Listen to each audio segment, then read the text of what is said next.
भी zero tax था, इस बार भी जीरो टैक्स है।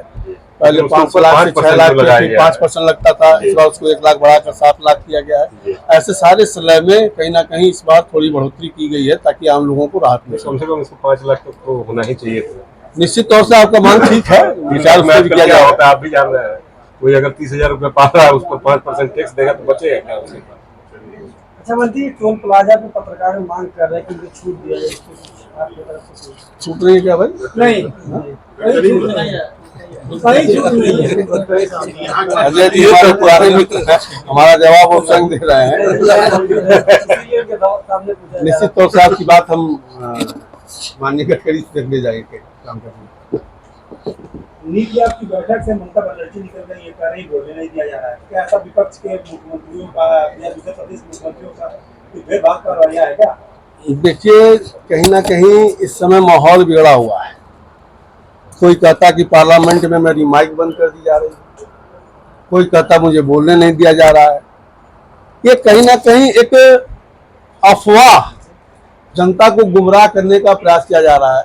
और कहीं ना कहीं नीति आयोग की बैठक में सभी मुख्यमंत्री बैठते हैं, सभी अपनी बात रखने का उनका अधिकार होता है। लेकिन अब आपका मन ना पड़े तो आप बोल दो कि मुझे बैठने नहीं दिया जा रहा है, तो ये बड़ा गलत विषय है। मुख्यमंत्री थी विपक्ष की जो बैठी थी आज, उन्होंने बोला कि 5 मिनट बोलने दिया गया, माइक बंद कर दिया गया, वो छोटी चली। अब भाई उनका कहने का मैं उस मीटिंग में तो था नहीं, निश्चित तौर से, इसलिए मैं बहुत स्पष्ट नहीं बोल सकता हूँ। लेकिन ऐसा मुझे विश्वास है कि ऐसा कतई नहीं हुआ। धन्यवाद कि आप उन्होंने महत्वपूर्ण समय निकाला।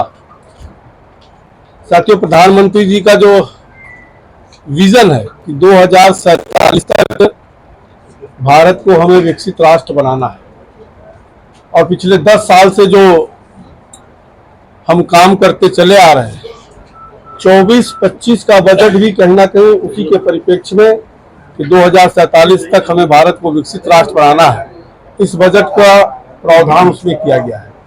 अगर देखें तो 24-25 का बजट 140 करोड़ देशवासियों के आकांक्षाओं का ये बजट है।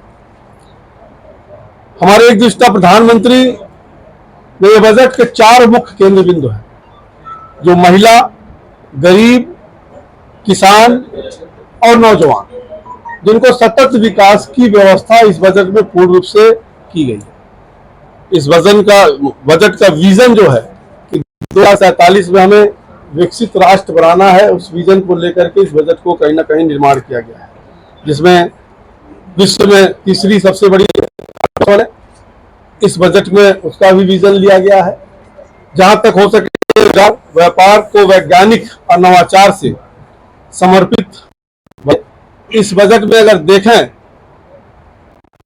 तो जीडीपी का जो जीडीपी में बढ़ावा दिया गया है कि रोजगार के अवसर पैदा हो, शिक्षा और कौशल के क्षेत्र में गुणवत्ता बढ़ाई जाए, और जो हमारा फिस्कल डेफिसिट है उसको भी नियंत्रित करने का प्रयास इस बजट में करने का काम हमारी वित्त मंत्री जी ने करने का विषय किया है। इसलिए मैं कहूं कि 2024-25 का बजट देश के सभी क्षेत्रों, सभी वर्गों को समाहित करने का काम इस बजट में किया गया।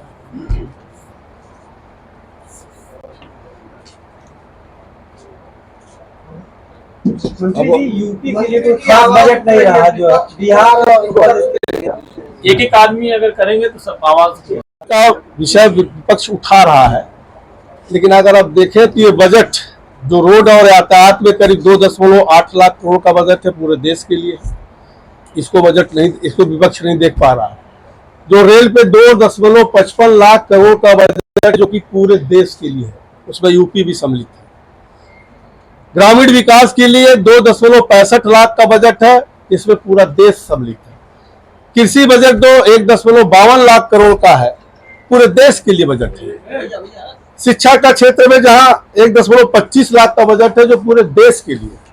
सेना का बजट 6.21 लाख करोड़ है, जो कि पूरे देश की सुरक्षा के लिए बजट है। और अगर बात केवल हम जिक्र करने का करें तो अगर हम कहें कि 2 प्रदेश का बात हुआ है, अभी तमिलनाडु का बजट पेश हुआ है। तमिलनाडु में 38 जिले हैं, जिसमें तमिलनाडु के वित्त मंत्री ने 27 जिलों का नाम नहीं लिया, तो क्या माना जाए केवल 8-10 जिलों के लिए बजट था।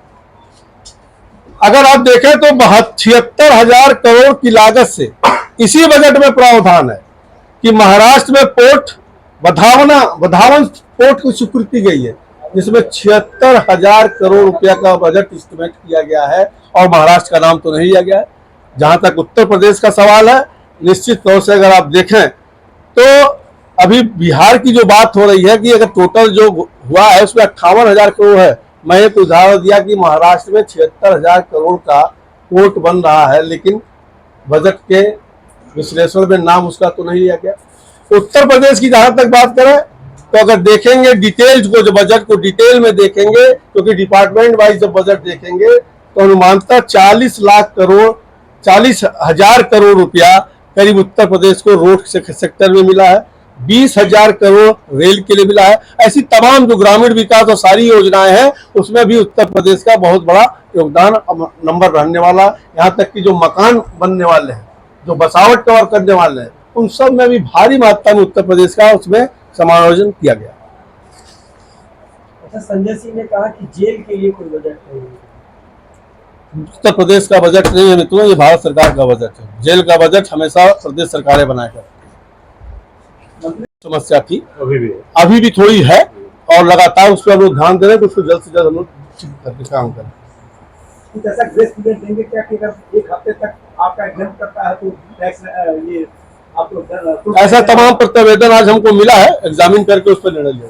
दूसरी मुद्रास्फीति की दर बड़े साइलेंटली तरीके से हमारे फाइनेंस मिनिस्टर ने जो मीडियम क्लास के इन्वेस्टर्स हैं उनके ऊपर बजट लगा दिया है कि आपने आज हम 50 रुपए का ये कागज खरीदते हैं, कल अगर हम इसको 100 रुपए बेचते हैं तो उसके बाद से 12.5% बेचते हैं अतिरिक्त नहीं, उस पर अतिरिक्त टैक्स नहीं था। पहले उस पर था कि उस पर 20% टैक्स कहाँ गया भाई? वो